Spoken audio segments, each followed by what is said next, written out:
আসসালামু আলাইকুম ওয়া রাহমাতুল্লাহ। ইন্নাল হামদালিল্লাহ ওয়াসসালাতু ওয়াসসালামু আলা রাসূলিল্লাহ সাল্লাল্লাহু আলাইহি ওয়াসাল্লাম। قال الله تعالى في كلامه المجيد أعوذ بالله من الشيطان الرجيم ومن يؤت الحكمة فقد أوتي خيرا كثيرا وقال ابن المبارك رحمه الله رب عمل صغير تعظمه النية। আলহামদুলিল্লাহ, প্রশংসা একমাত্র আল্লাহ তাআলার জন্য, যিনি আমাদেরকে ইলম অর্জন করার পাশাপাশি ইলম সংক্রান্ত কিছু আদব আখলাক সম্পর্কে জানার জন্য প্রতি মাসের ন্যায় আজকেও সবাইকে সুস্থ অবস্থায় একত্রিত হবার তৌফিক দান করেছেন। সেই আল্লাহ তাআলার শুকরিয়া আদায় করি, আলহামদুলিল্লাহ। দরুদ ও সালাম বর্ষিত হোক সমস্ত নবী এবং রাসূলগণের প্রতি, বিশেষ করে সর্বশেষ নবী এবং রাসূল, যার পর আর কোনো নবী বা রাসূল নেই। কিয়ামত পর্যন্ত যত মানুষ এই দুনিয়ায় আসবে, প্রতিটি মানুষ যেই রাসূলের আনুগত্য করতে বাধ্য, যেই রাসূলের আনুগত্য করলেই দুনিয়াতে পাওয়া যাবে শান্তি, পরকালে পাওয়া যাবে জাহান্নাম থেকে মুক্তি, সেই রাসূলের প্রতি বর্ষিত হোক দরুদ ও সালাম সাল্লাল্লাহু আলাইহি ওয়াসাল্লাম। সম্মানিত উপস্থিতি, ইলম তথা ইসলামী জ্ঞান আমাদের দুনিয়াবী জীবনের জন্য সবচেয়ে গুরুত্বপূর্ণ একটি বিষয়। আল্লাহ তাআলা নবী মুহাম্মদুর রাসূলুল্লাহ সাল্লাল্লাহু আলাইহি ওয়াসাল্লামের নিকটে সর্বপ্রথম যে ওহী নাজিল করেন তা হচ্ছে ইকরা বিসমি রাব্বিকাল্লাযী খলাক। ইকরা অর্থ পড়ো। সর্বপ্রথম আল্লাহ পড়তে বলেছেন, ইকরা, তুমি পড়ো।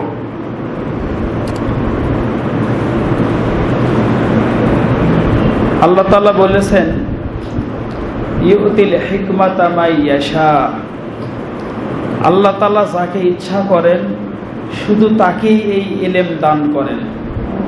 ওয়া মান ইউতাল হিকমাতা ফাকাদ উতিয়া খায়রান কাসীরা। এবং যাকে এই ইলম দান করা হয় তাকে অনেক কল্যাণ দান করা হয়। ইলম হলো কল্যাণ। আল্লাহ যাকে তাকে এই ইলম দান করেন না। যার কল্যাণ চান শুধু তাকেই এই কল্যাণ আল্লাহ তাআলা দান করেন। আল্লাহ তাআলা বলেছেন ইয়ারফাইল্লাহুল্লাযীনা আমানু মিনকুম ওয়াল্লাযীনা উতুল ইলমা দারাজাত।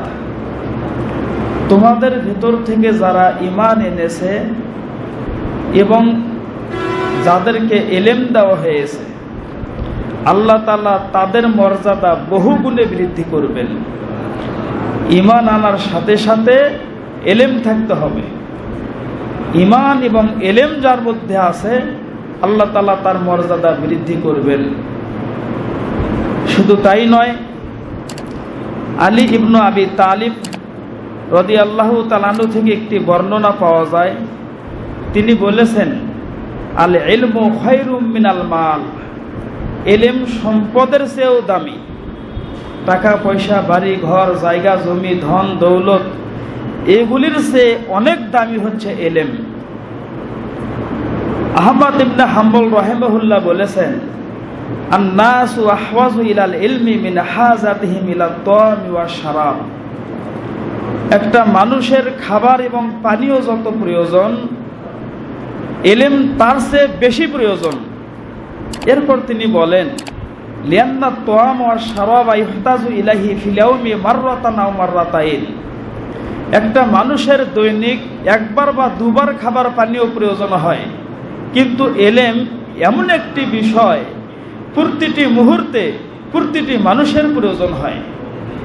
সুতরাং এলেমের গুরুত্ব সম্পর্কে আর বেশি বলার মনে হয় প্রয়োজন নেই। তবে একটি হাদিসের অংশ আবার একটু স্মরণ করিয়ে দেই। দুনিয়াতে সবচেয়ে সম্মানিত হচ্ছেন নবী এবং রাসূলগণ। রাসূলুল্লাহ সাল্লাল্লাহু আলাইহি ওয়াসাল্লাম বলেছেন, আল উলামাউ ওয়ারাসাতুল আম্বিয়া। যারা এলেম অর্জন করেন, আলেম হন, তারা হচ্ছেন নবীদের ওয়ারিস। সুবহানাল্লাহ। এলেম অর্জন করার মাধ্যমে নবীদের ওয়ারিস হওয়া যায়। এলেম এই দামি সম্পদ, এই দামি সম্পদ অর্জন করার পাশাপাশি কিছু আদব রয়েছে। আদব ছাড়া এলেম মানুষকে অহংকারী বানায়। আদব ছাড়া এলেম মানুষকে পথভ্রষ্ট করে দেয়। ইবলিস শয়তানেরও এলেম ছিল, কিন্তু আদব ছিল না, এজন্য তার ইহকাল পরকাল সব শেষ। মক্কার আবু জাহাল অনেক জ্ঞানী মানুষ ছিল, তাকে আবুল হাকাম বলে ডাকা হতো। এলেম ছিল কিন্তু আদব ছিল না, এজন্য আল্লাহ তাআলা তাকে আবু জাহাল বলেছেন। সুতরাং এলেমের পাশাপাশি আমাদের আদব জানা প্রয়োজন। হাসান বসরি রাহিমাহুল্লাহ উনি একটা মন্তব্য করেছেন, কানু ইয়াতলুবুন আল আদাব কামা ইয়াতলুবুন আল ইলমা। সাহাবী তাবী যাদেরকে সালাফ বলা হয়, এই সালাফগণ যেইভাবে এলেম অর্জন করতেন, ঠিক সেইভাবেই তারা আদব অর্জন করতেন। আমরা যেমন বাড়িঘর ছেড়েছি, বাবা মা ছেড়েছি, আপনজন ছেড়েছি শুধু এলেম অর্জন করার জন্য। 1 মাস 2 মাস 3 মাস পর বাড়ি যাই, বাড়িঘর ছেড়ে এখানে থাকি শুধু এলেম অর্জন করার জন্য। এই যে এলেমকে আমরা গুরুত্ব দিচ্ছি, এলেম অর্জন করার জন্য অনেক ত্যাগ স্বীকার করছি, ঠিক এইভাবেই এলেমের পাশাপাশি আমাদেরকে আদব অর্জন করতে হবে, ভালো শিষ্টাচার অর্জন করতে হবে। আমাদের যারা আকাবের, আমাদের যারা পূর্বপুরুষ, যারা সাহাবী তাবী, দুনিয়ার শ্রেষ্ঠ সম্মানিত মানুষ ছিলেন, তারা এলেমের পাশাপাশি আদব অর্জন করেছিলেন। ইমাম মালিক রাহিমাহুল্লাহ অনেক বড় মাপের একজন পণ্ডিত ছিলেন। উনি তার এক ছাত্রকে একদিন বললেন, তাআল্লামিল আদাবা ক্বাবলা আন তাতাআল্লামাল ইলমা। তুমি এলেম অর্জনের পূর্বে আদব অর্জন করো, আগে আদব অর্জন করো, তারপরে এলেম অর্জন করো। আদব ছাড়া এলেম মানুষের উপকার করতে পারে না। আমাদের এলেম দিয়ে আমরা যদি নিজেরা উপকৃত হতে চাই, এই জাতির উপকার করতে চাই, অবশ্যই এলেমের পাশাপাশি আমাদের আদব প্রয়োজন। এজন্যই তো প্রতি মাসে আমরা এরকম একটা বৈঠক করে থাকি আদব শিক্ষা দেওয়ার জন্য।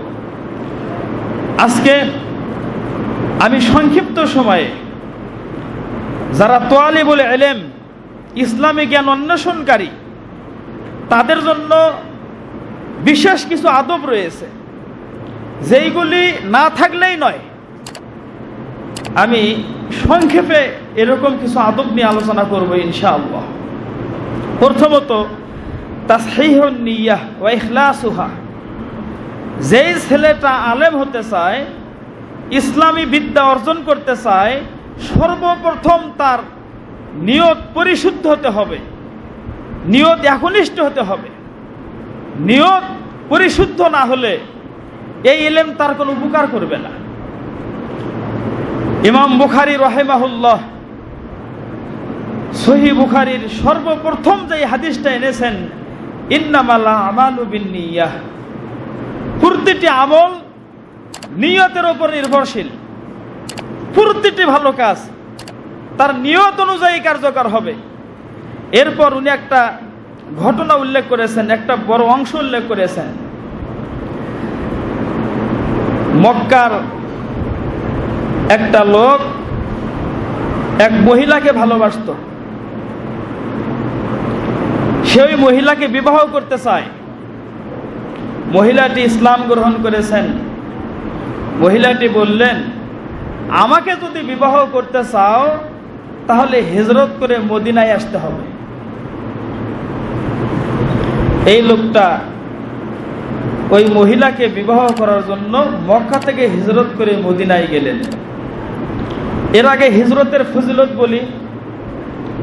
আব্দুল্লাহ ইবনে আমর ইবনে আস রাদিয়াল্লাহু তাআলা আনহু থেকে একটি প্রসিদ্ধ হাদিস আমাদের জানা আছে।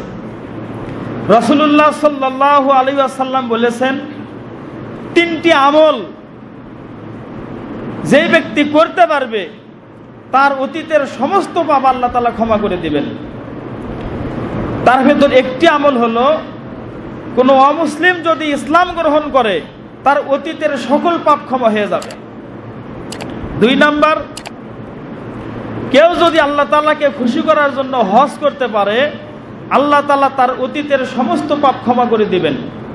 3 নাম্বার হচ্ছে, কেউ যদি শুধু ইসলামের স্বার্থে এক আল্লাহ তাআলাকে খুশি করার জন্য হিজরত করতে পারে আল্লাহ তাআলা তার সব পাপ ক্ষমা করে দিবেন। হিজরত এত ফজিলতপূর্ণ একটি আমল, কিন্তু এই লোকটা হিজরত করেছে একটা মহিলাকে বিবাহ করার জন্য। তাকে বলা হতো মুহাজির উম্মে কাইস। সম্মানিত উপস্থিতি, তাহলে আমরা বুঝলাম, নিয়ত যদি পরিশুদ্ধ না করা হয় হিজরতের মতো ফজিলতপূর্ণ আমল করেও সওয়াব পাওয়া যাবে না। অনুরূপভাবে ইলম এমন একটি বিদ্যা, এই ইলমের মাধ্যমে আল্লাহর সন্তুষ্টি অর্জন করা যায়। এটা একটি ইবাদত। এই ইবাদত একমাত্র আল্লাহকে খুশি করার জন্যই করতে হয়। ইবাদত কবুল হওয়ার জন্য 3টি শর্ত রয়েছে। ইবাদত কবুল হওয়ার জন্য 3টি শর্ত রয়েছে। তার ভেতর একটি শর্ত হলো একমাত্র আল্লাহ তাআলাকে খুশি করার জন্য ইবাদত করতে হবে। কেউ যদি আল্লাহকে খুশি করার জন্য ইবাদত না করে কাউকে দেখানোর জন্য, শোনানোর জন্য, যশ খ্যাতি অর্জনের জন্য ইবাদত করে, ওই ইবাদত আর ইবাদত থাকে না, ওই ইবাদত শিরকে পরিণত হয়, জাহান্নামে যাওয়ার কারণ হয়ে যায়। সহিহ মুসলিমের প্রসিদ্ধ একটি হাদিস আমাদের জানা আছে, কিয়ামতের দিন আল্লাহ তাআলা 3 প্রকার মানুষের হিসাব নেবেন। একদল মুজাহিদ যারা জিহাদ করেছে, আরেক দল আলেম যারা দ্বীনি ইলম অর্জন করেছে, আরেক দল দানবীর যারা আল্লাহ রাস্তায় দান খয়রাত করেছে। এই 3 প্রকার মানুষের ভেতর যাদের ইখলাস ছিল না, একমাত্র আল্লাহকে খুশি করার উদ্দেশ্য ছিল না, আল্লাহ তাআলা এদেরকে আগে জাহান্নামে দিবেন, এরপর বাকি কাজ। সুতরাং আমরা ইলম অর্জন করব আল্লাহ তাআলাকে খুশি করার জন্য।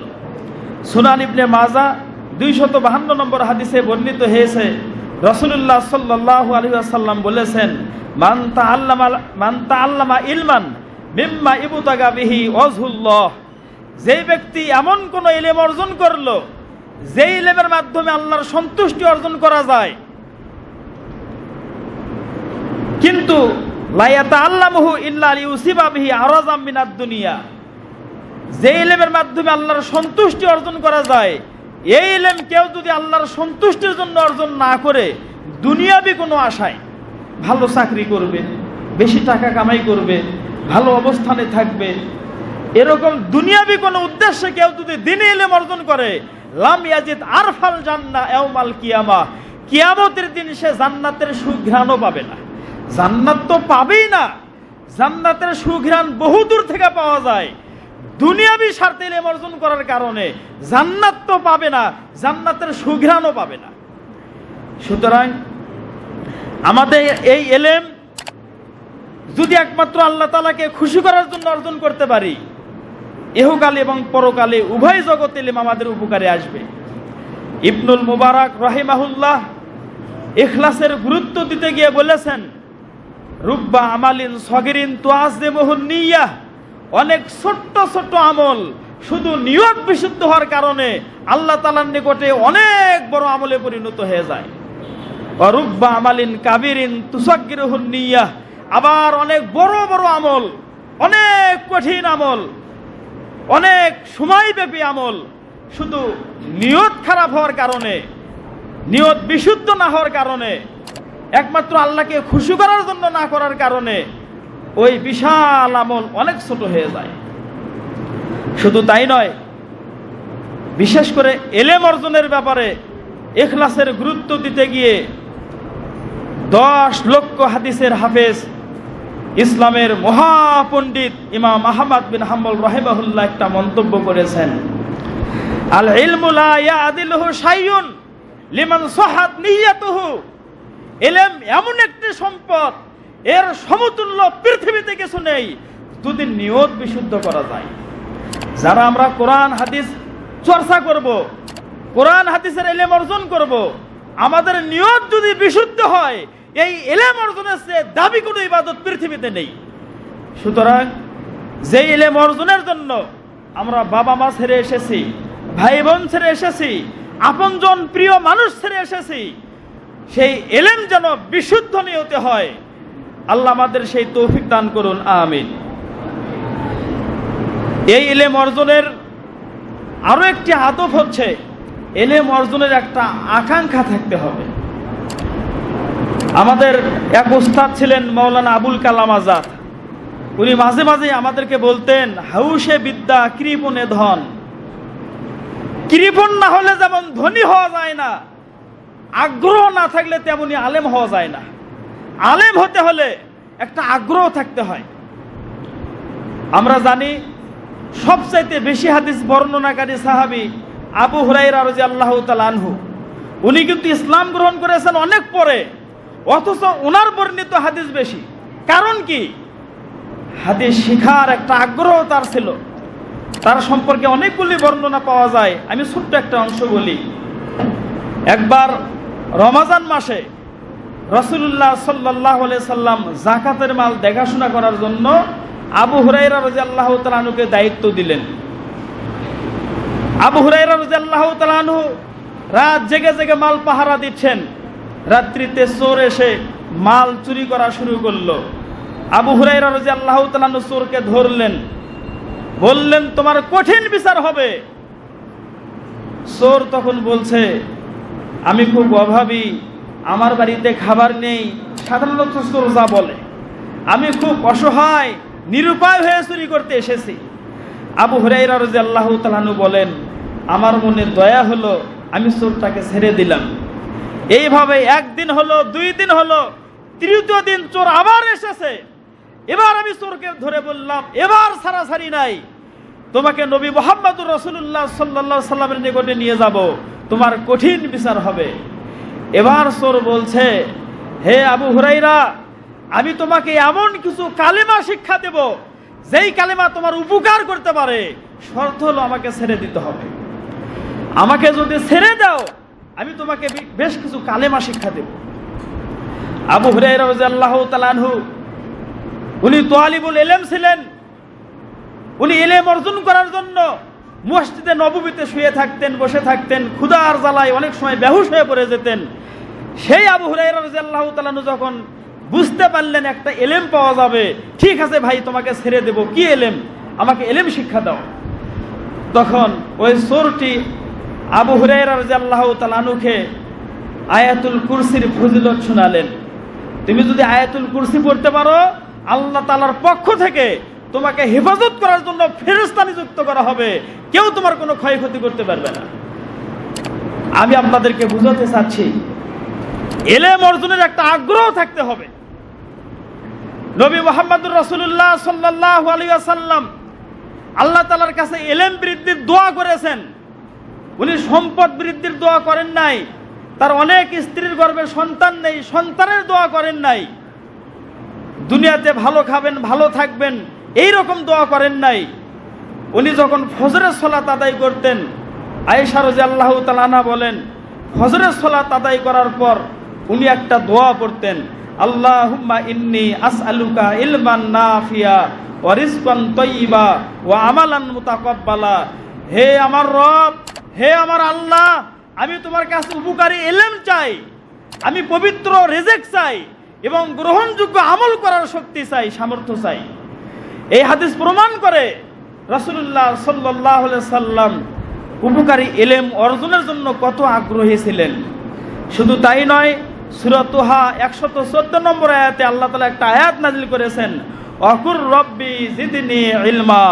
হে রাসূল সাল্লাল্লাহু আলাইহি ওয়াসাল্লাম, আপনি এইভাবে আল্লাহ তাআলার কাছে দোয়া করুন, হে আমার রব, তুমি আমাকে উপকারী ইলম দাও, আমার ইলম বৃদ্ধি করে দাও, আমার জ্ঞান বৃদ্ধি করে দাও। এইভাবে দোয়া করতে আল্লাহ নবীকে শিক্ষা দিয়েছেন। সুতরাং আমাদের একটা আদব হবে বেশি বেশি আল্লাহ তাআলার কাছে ইলম বৃদ্ধির জন্য দোয়া করা। বিশেষ করে যেই সময়গুলিতে দোয়া কবুল হয়, শেষ রাতে দোয়া কবুল হয়, আজান ইকামতের মাঝে দোয়া কবুল হয়, সালাতের শেষে দোয়া কবুল হয়, সালাম ফেরার পরে দোয়া কবুল হয়, এই জায়গাগুলিতে বেশি বেশি এই দোয়াটি পড়া, রব্বি জিদনি ইলমা, হে আমার রব, আমার ইলম বৃদ্ধি করে দাও। সম্মানিত উপস্থিতি, তুলনামূলক সময় কম, বক্তা অনেক, আমি একটু এগিয়ে যাচ্ছি। তালিবুল ইলমের আরো একটি আদব হলো ওস্তাদজিকে সম্মান করতে হবে। যিনি আমাকে ইলমের শিক্ষা দিচ্ছেন, এই মহামূল্যবান নিয়ামত যার কাছ থেকে আমি পাচ্ছি, তাকে সম্মান করা আমার দায়িত্ব। এ সম্পর্কে একটি হাদিস, তিরমিজি 1955 নম্বর হাদিস, আবু সাঈদ খুদরি রাদিয়াল্লাহু তাআলা আনহু বলেন, রাসূলুল্লাহ সাল্লাল্লাহু আলাইহি ওয়াসাল্লাম বলেছেন, মাল্লাম ইয়াশকুরিন নাস লাম ইয়াশকুরিল্লাহ। যে ব্যক্তি মানুষের শুকরিয়া আদায় করতে পারে না, সে আল্লাহরও শুকরিয়া আদায় করতে পারে না। যেই মানুষটা কষ্ট করে আমাকে কোরআন হাদিসের ইলম শিক্ষা দিচ্ছেন, আমি তাকে সম্মান করতে পারলাম না, তার মানে আমি তার প্রতি কৃতজ্ঞ নই, আমি তার শুকরিয়া আদায় করতে পারিনি, আমি ব্যর্থ ছাত্র। সুতরাং ওস্তাদদের নিকটে সারা জীবন চিরকৃতজ্ঞ থাকতে হবে। সামান্য বিদ্যা যদি কারো থেকে পেয়ে থাকি, সারা জীবন তার শুকরিয়া আদায় করতে হবে। এ সম্পর্কে একটি হাদিস রয়েছে সহিহ তারগিবে, উবাদা ইবনে সামিত রাদিয়াল্লাহু তাআলা আনহু বলেন, রাসূলুল্লাহ সাল্লাল্লাহু আলাইহি ওয়াসাল্লাম বলেছেন, লাইসা মিন উম্মতি মান লাম ইউজিল্লা কাবীরানা ওয়া ইয়ারহামু সগীরানা ওয়া ইয়ারিফ লিআলিমিনা হাক্কাহু। ওই সমস্ত লোক আমার উম্মতের অন্তর্ভুক্ত নয় যারা বড়দেরকে সম্মান করে না, ছোটদেরকে আদর করে না, এবং আলেমদের যে মর্যাদা আল্লাহ তাআলা দিয়েছেন, এই মর্যাদা সম্পর্কে যারা জানে না। আলেমদের একটা মর্যাদা আল্লাহ দিয়েছেন, আল্লাহর রাসূল দিয়েছেন, সেই মর্যাদার আলোকে আলেমদেরকে সম্মান করতে হবে, উস্তাদদেরকে সম্মান করতে হবে। ইমাম শাফিঈ রাহিমাহুল্লাহ, পৃথিবীতে বহু পণ্ডিত এসেছেন, ইমাম হওয়ার সৌভাগ্য সবার হয় নাই। ইমাম শাফিঈ রাহিমাহুল্লাহ, আল্লাহ তাআলা তাকে কবুল করেছেন, সারা দুনিয়ার মানুষ তাকে ইমাম মানেন। সেই ইমাম শাফিঈ রাহিমাহুল্লাহ বলেছেন, কুনতু উকাল্লিবুল ওয়ারাকা বাইনা ইয়াদাই মালিক রিফকা হাইবাতাল্লাহু লিআল্লা ইয়াসমা ওয়াকাহু। আমি আমার উস্তাদ ইমাম মালিক রাহিমাহুল্লাহ, আমি যখন তার সামনে দার্সে বসি, পৃষ্ঠা যখন উল্টাতে হয়, খুব সাবধানে ধীরে ধীরে পৃষ্ঠা উল্টাই, যাতে পৃষ্ঠা উল্টানোর শব্দ আমার উস্তাদ যে শুনতে না পারেন, উনি কষ্ট পেতে পারেন যে এত দ্রুত কেন পৃষ্ঠা উল্টাই। কিতাবের পৃষ্ঠা উল্টাচ্ছেন, তবুও ধীরে ধীরে, যেন উস্তাদ যে আওয়াজ শুনতে না পান। তাহলে কত সম্মান করতেন উস্তাদকে উনি। আর আমরা কি করি? আলেম হতে হলে উস্তাদজিকে সম্মান করতে হবে। মুসা আলাইহিস সালাম, উনি কি সাধারণ মানুষ? আল্লাহ তাআলা বলেছেন, ওয়াকাল্লাম আল্লাহু তাকলিমা। দুনিয়াতে থেকে বহুবার আল্লাহ তাআলার সাথে কথা বলার সুযোগ পেয়েছেন, তার নাম মুসা আলাইহিস সালাম। সেই মুসা আলাইহিস সালামের অনেক বড় একটা ইতিহাস, খিজির আলাইহিস সালাম এবং মুসা আলাইহিস সালাম সম্পর্কে ঘটনাটা আমরা বহুবার শুনেছি। এখানে একটু তোমাদেরকে স্মরণ করিয়ে দেই। মুসা আলাইহিস সালাম যখন জানতে পারলেন যে খিজির নামে কেউ আছেন যিনি আমার চেয়ে বেশি জানেন, তার মানে তার কাছে যেতে হবে, তার থেকে ইলম নিতে হবে। উনি শুরুতেই গিয়ে বললেন, ক্বালা লাহু মূসা হাল আত্তাবিউক আলা আন তুআল্লিমানি মিম্মা উল্লিমতা রুশদা। আমি কি আপনার অনুসরণ করতে পারি? এই আশা নিয়ে যে আল্লাহ তাআলা আপনাকে যেই ইলম শিক্ষা দিয়েছেন ওই ইলম আপনি আমাকে শিক্ষা দিবেন?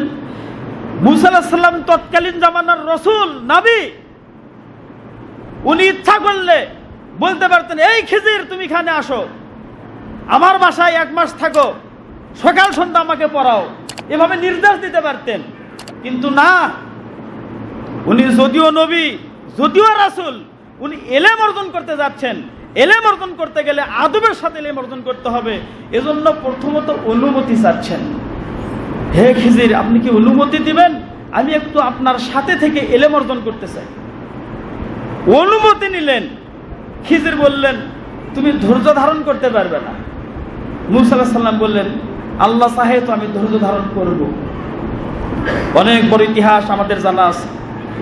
এই যে একজন রাসূল হয়ে ইলম অর্জন করার জন্য খিজিরের কাছে যে আদব দেখালেন, এখান থেকে আমাদের শেখার আছে অনেক কিছু। ইলম অর্জন করার পাশাপাশি আমাদের আরো একটি আদব রক্ষা করা দরকার, তা হচ্ছে ইলম অনুযায়ী আমল করা। আমি অনেক জানলাম, আমি কোরআন মুখস্থ করেছি, পুরো কোরআনের তাফসির জানি, অনেক হাদিস পড়েছি, অনেক হাদিস মুখস্থ পারি, ঘন্টার পর ঘন্টা আমি হাদিস বলতে পারি, কোরআন বলতে পারি। কিন্তু আফসোস, ওই হাদিস অনুযায়ী, ওই কোরআন অনুযায়ী, ওই ওহীর ইলম অনুযায়ী আমি যদি আমল করতে না পারি, তাহলে আমি বড় হতভাগা। একজন ছাত্র হিসাবে আমাদের দায়িত্ব হলো যেটুকু জানবো সে অনুযায়ী আমল করা। ইমাম ওয়াকি রাহিমাহুল্লাহ উনি বলেছেন, ইজা আরাদতা আন তাহফাজাল হাদিস ফাআমাল বিহি। তুমি যখন কোনো হাদিস মুখস্থ করতে চাও, প্রথম আমল করো। যে কোনো হাদিস পড়ার সাথে সাথে আমল করো, আমল করলেই তোমার হাদিস মুখস্থ হয়ে যাবে। আমরা যদি ইলম অর্জন করতে চাই, আমাদের ইলম বৃদ্ধি করতে চাই, যেটুকু শিখবো, যেটুকু জানবো, ওইটুকু আমল করতে হবে। আজকে ক্লাসে বসেছি, অনেকগুলি ক্লাস হয়েছে, যেটুকু আজকে আমরা শিখলাম আজ থেকে ওইটুকু আমল করতে হবে, তাহলে আমার ইলমে বারাকা হবে। শুধু তাই নয়, ইমাম আহমদ বিন হাম্বল রাহিমাহুল্লাহ উনি বলেছেন, মা কাতাবতু হাদিসান আনিন নবী সাল্লাল্লাহু আলাইহি ওয়াসাল্লাম ইল্লা ওয়াকাতা আমিলতু বিহি। আমি নবী মুহাম্মদুর রাসূলুল্লাহ সাল্লাল্লাহু আলাইহি ওয়াসাল্লাম থেকে যত হাদিস লিখেছি, প্রতিটি হাদিসের উপর আমল করেছি। এমন কোন হাদিস আমি লিখি নাই যে হাদিসের উপর আমি আমল করি নাই। এক পর্যায়ে আমি একটা হাদিস পেলাম, রাসূলুল্লাহ সাল্লাল্লাহু আলাইহি ওয়াসাল্লাম একদিন শিঙ্গা লাগালেন এবং আবু তয়বা যিনি শিঙ্গা লাগিয়েছেন উনি তাকে একটা দিনার হাদিয়া দিলেন। এই হাদিসের উপর আমল করার জন্য আমিও শিঙ্গা লাগালাম এবং একটা দিনার হাদিয়া দিলাম। এইভাবে আমি হাদিস পড়া লেখা সাথে সাথে আমি আমল করতাম। শুধু তাই নয়, কিয়ামতের দিন প্রতিটি মানুষকে আল্লাহ তাআলা 5টি প্রশ্ন করবেন, বাধ্য করবেন জবাব দেওয়ার জন্য। জবাব না দেওয়া পর্যন্ত এক পাকেও সামনে যেতে পারবে না। যৌবনকাল সম্পর্কে, এই যৌবনকাল কিভাবে ব্যয় করেছি, 3 নম্বরে আমি কিভাবে উপার্জন করেছি, 4 নম্বর আমি কিভাবে ব্যয় করেছি, 5 নম্বরে আমাকে জিজ্ঞাসা করা হবে, ওয়া মাজা আমিলা ফিমা আলিমা।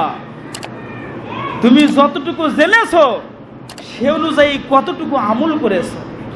আমি যেটুকু ইলম অর্জন করলাম ওই অনুযায়ী আমল করতে পারছি কিনা, এই সম্পর্কে আমাকে জিজ্ঞাসা করা হবে।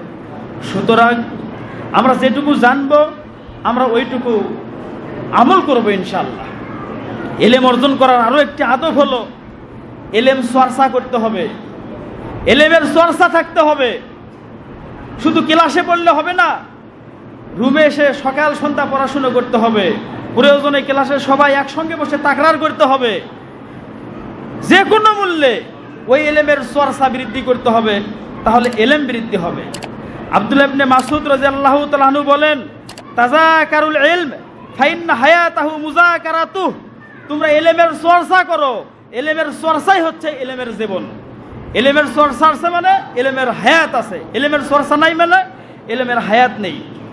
ইবনে আব্বাস রাদিয়াল্লাহু তাআলা আনহু থেকে একটি বর্ণনা পাওয়া যায়, মুযাকারাতুল ইলমি সাআহ খায়রুম মিন ইহয়াই লাইলা। 1 ঘন্টা ইলম চর্চা করা সারা রাত জেগে জেগে ইবাদত করার চেয়ে উত্তম। সারা রাত জেগে ইবাদত করে যা হবে, 1 ঘন্টা ইলম চর্চা করে তার চেয়ে বেশি কল্যাণ পাওয়া যাবে। সুতরাং এলেম চর্চা করতে হবে। স্বয়ং নবী মুহাম্মদুর রাসূলুল্লাহ সাল্লাল্লাহু আলাইহি সাল্লাম, যার উপর আল্লাহ তাআলা কোরআন মাজিদ নাজিল করেছেন, প্রতি রমজানে জিবরাইল আলাইহিস সালাম আসতেন। জিবরাইল আলাইহিস সালাম এবং মুহাম্মদুর রাসূলুল্লাহ সাল্লাল্লাহু আলাইহি সাল্লাম পরস্পর কোরআন মুযাকারা করতেন। রাসূল পড়তেন, জিবরাইল শুনতেন। এইভাবে আমাদের দার্স সবসময় চর্চা করতে হবে। খুব সংক্ষেপে আরও একটু আলোচনা করি। আমাদের আরও একটি আদব হলো সময়কে মূল্যায়ন করতে হবে। দেখতে দেখতে আমার জীবন থেকে অনেকগুলি সময় পার হয়ে যাচ্ছে। ছাত্র অবস্থায় সময়কে যদি মূল্যায়ন করতে না পারি, জীবনে বড় আলেম হওয়া সম্ভব হবে না। রাসূলুল্লাহ সাল্লাল্লাহু আলাইহি সাল্লাম বলেছেন, নি'মাতানে মাগবুনুন ফীহিমা কাসীরুম মিনান নাস, দুটি নিয়ামত রয়েছে, অধিকাংশ মানুষ এই দুটি নিয়ামত সম্পর্কে ক্ষতির মধ্যে রয়েছে। একটা হলো অবসর, আরেকটা হলো সুস্থ শরীর। আজকে আমি সুস্থ আছি, আজকে আমার হাতে সময় আছে, আজকে আমি যদি পড়াশোনা করতে না পারি, আগামীতে আমার ব্যস্ততা আসতে পারে, অসুস্থ হয়ে যেতে পারি, তখন কিন্তু পড়াশোনার সুযোগ পাওয়া যাবে না। সুতরাং তোমরা অবসর সময়কে মূল্যায়ন করবে। এলেম অর্জন করার আরো একটি আদব হলো পাপ বর্জন করতে হবে। তুমি লেখাপড়াও করবে, পাপের সাথেও জড়িয়ে থাকবে, তোমার এলেমে বরকত হবে না। আল্লাহ তাআলা বলেছেন সূরাতুল বাকারার ভেতরে, ওয়াত্তাকুল্লাহ ওয়া ইউআল্লিমুকুমুল্লাহ, তোমরা আল্লাহকে ভয় করো, আল্লাহ তাআলা তোমাদেরকে এলেম দিবেন। ভয় কি? ভয় মানে হচ্ছে, যারা তাফসির পড়েছো তারা জানো, যেখানেই আল্লাহ তাআলা ওয়াত্তাকুল্লাহ বা তাকওয়ার আলোচনা করেছেন, দুইটি কথা বলেছেন। আল্লাহ তাআলা যেই আদেশ করেছেন আদেশগুলি মানতে হবে, আর যেগুলি করতে নিষেধ করেছেন ওইগুলি ছাড়তে হবে। নিষেধগুলোই পাপ, পাপ ছাড়তে হবে। যদি তোমরা পাপ ছাড়তে পারো, তোমাদের এলেমে বরকত হবে। আর যদি পাপ ছাড়তে না পারো, এলেমে বরকত হবে না। ইমাম শাফি রাহিমাহুল্লাহ, উনি একবার তার উস্তাদজিকে বললেন, উস্তাদজি, আমি খুব পড়াশোনা করি, মনে থাকে না, স্মৃতিশক্তি দুর্বল। তখন আমার উস্তাদজি আমাকে বললেন, ফারশাদানি ইলা তারকিল মাআসি, আমাকে পাপ ছাড়তে বললেন এবং বললেন, এলেম হচ্ছে নূর, এটা একটা জ্যোতি, এটা একটা আলো। কোনো পাপীকে আল্লাহ তাআলা এই নূর দান করেন না। সুতরাং আমরা যদি এলেম নামক এই নূর নিতে চাই, অবশ্যই আমাদেরকে পাপ ছাড়তে হবে। আমি পরিশেষে আর একটা কথা বলে শেষ করব, তা হচ্ছে আমরা যেটুকু শিখলাম এইটুকু চর্চা করতে হবে, আমল করতে হবে, পাশাপাশি এইগুলি সমাজে প্রচার করতে হবে, দাওয়াতি কাজ করতে হবে। রাসূলুল্লাহ সাল্লাল্লাহু আলাইহি সাল্লাম বলেছেন, বাল্লিগু আন্নী ওয়ালাউ আয়াহ, আমার পক্ষ থেকে একটা আয়াত যদি কারো জানা থাকে তোমরা প্রচার করো। তোমাদের অনেকের বাবারা অভিযোগ করেন, আমার ছেলেটা সেই 10 বছর হলো মাদ্রাসায় পড়ে, কোনোদিন মসজিদে খুতবা দিল না। আমার ছেলেটা 5 বছর হলো মাদ্রাসায় পড়ে, কোনোদিন মসজিদে এসে মুসল্লিদের সামনে একটা হাদিসের অনুবাদ করতে পারল না। এইভাবে মাঝে মাঝে অভিযোগ করেন। তোমরা যেটুকু শিখলে এটুকু প্রচার করতে হবে। আমি একটা সুন্দর একটা উদাহরণ দিয়ে শেষ করব। শাহ ইসমাইল শহীদ রহিমাহুল্লাহ, এনার নাম তো তোমরা শুনেছো মনে হয়। শাহ ইসমাইল শহীদ রহিমাহুল্লাহ, শাহ ওলিউল্লাহ মুহাদ্দিস দেহলভী রহিমাহুল্লাহর নাতি উনি। শাহ ইসমাইল শহীদ রহিমাহুল্লাহ, উনি সবসময় দাওয়াতি কাজ করতেন। উনি যেমন ছিলেন আলেম, তেমনই ছিলেন ভালো একজন শিক্ষক, তেমনই ছিলেন ভালো একজন লেখক, তেমনই ছিলেন ভালো একজন বক্তা, তেমনই ছিলেন ভালো একজন মুজাহিদ। উনি বালাকোটের ময়দানে শাহাদাত বরণ করেছেন। প্রতিটি ক্ষেত্রে ওনার অবদান আছে। উনি একদিন কয়েকজন মহিলাকে দেখলেন, যুবতী নারী অর্ধলুঙ্গ হয়ে হাসাহাসি করতে করতে রাস্তা দিয়ে যাচ্ছে। শাহ ইসমাইল শহীদ রহিমাহুল্লাহ বললেন, কি ব্যাপার, এরা এত বেহায়া কেন, এরা এত নির্লজ্জ কেন? যুবতী নারী বেপরদা করে হাসাহাসি করছে। তখন জানানো হলো, এরা পতিতা, অমুক জায়গায় এদের বিশেষ আস্তানা আছে, ওখানে ওরা টাকার বিনিময়ে দেহ বিক্রি করে। শাহ ইসমাইল শহীদ রহিমাহুল্লাহ ভাবলেন, আমি তো সব জায়গায় দাওয়াত তাবলীগ করি, আমি যদি ওদের কাছে ইসলামের দাওয়াত পৌঁছে না দেই, কিয়ামতের দিনে এই পতিতা যদি আল্লাহকে বলে, হে আল্লাহ, আমার কাছে কেউ কোরআন হাদিসের দাওয়াত নিয়ে আসেনি, আমি ইসমাইল আল্লাহর কাছে কি জবাব দেব? এই জন্য শাহ ইসমাইল শহীদ রাহিমাহুল্লাহ ছদ্মবেশে একটা ফকিরের রূপ নিয়ে ওই পতিতালয়ে গেলেন। তখন তাকে জিজ্ঞাসা করা হলো, হুজুর আপনার পাঞ্জাবি টুপি দাড়ি, আপনার মতো মানুষ তো এখানে আসার কথা না, আপনি এখানে কেন এসেছেন? তখন শাহ ইসমাইল শহীদ রাহিমাহুল্লাহ বলছেন, আমি ভালো গান বলতে পারি, তোমাদেরকে গান শোনাবো, তোমাদেরকে আনন্দ দেব, তোমাদেরকে মজা দেব, আমাকে ভেতরে যেতে দাও। এবার তাকে ভেতরে যেতে দেওয়া হলো।